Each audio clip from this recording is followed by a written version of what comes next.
Thank you guys all very much for having me. I really appreciate it. Obviously, I'm going to start out with a couple of stories. Some people responsibilities are actually in the room right now. This is Tito Wilson. He is a barber in North Minneapolis. Tito was involved in a program called Clippers and Curls. What that did is leverage the unique relationship barbers have with their clients to teach them about the danger signs of diabetes and heart disease. So they were able to educate people across Minneapolis and across the metro about those warning signs and get them to the care that they needed before it became too late. This is Tyler.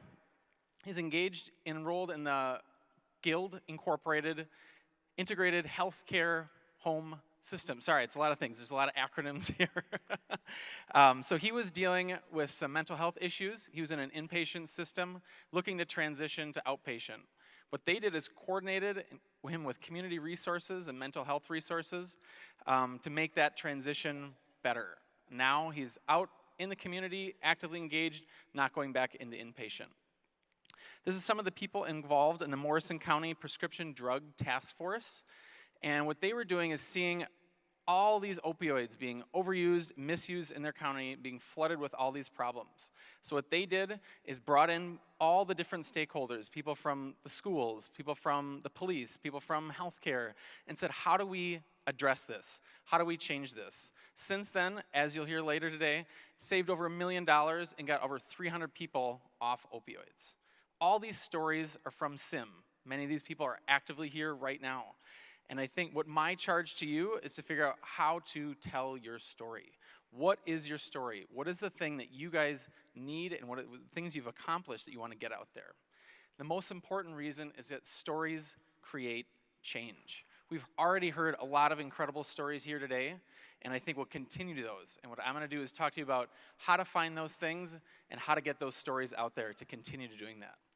As Minnesotans, obviously, we're mortified of bragging, boasting, saying anything about ourselves.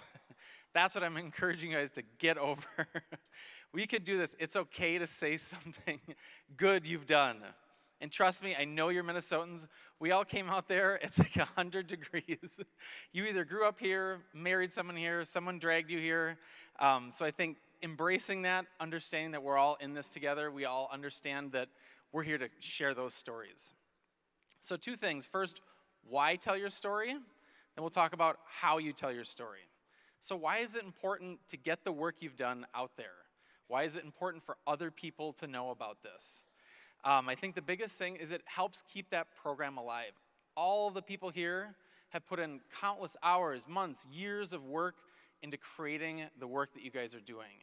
And those stories keep that alive. Those are the stories that people remember, and it comes in their brains.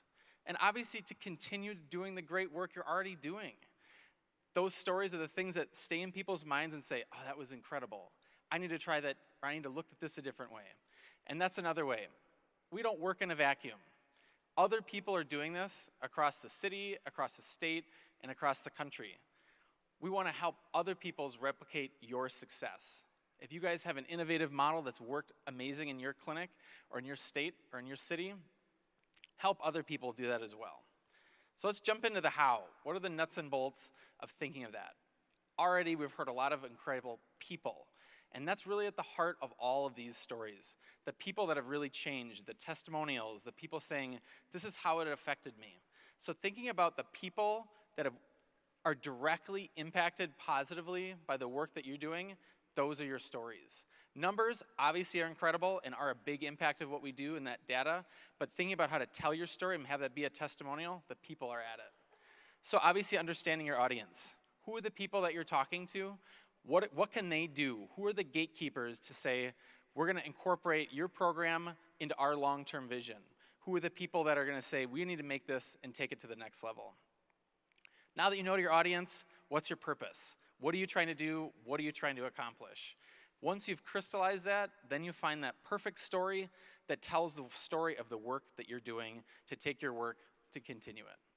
And obviously the most important thing we're all here to do is to make change. Everyone here is here for that same purpose, looking for the greater good. How can the community benefit? How can we save money by doing this and make a positive change? So that's my challenge to everyone here today. Get out there, figure out what that story is, get over your Minnesotanism, and tell your story. Thank you guys so much.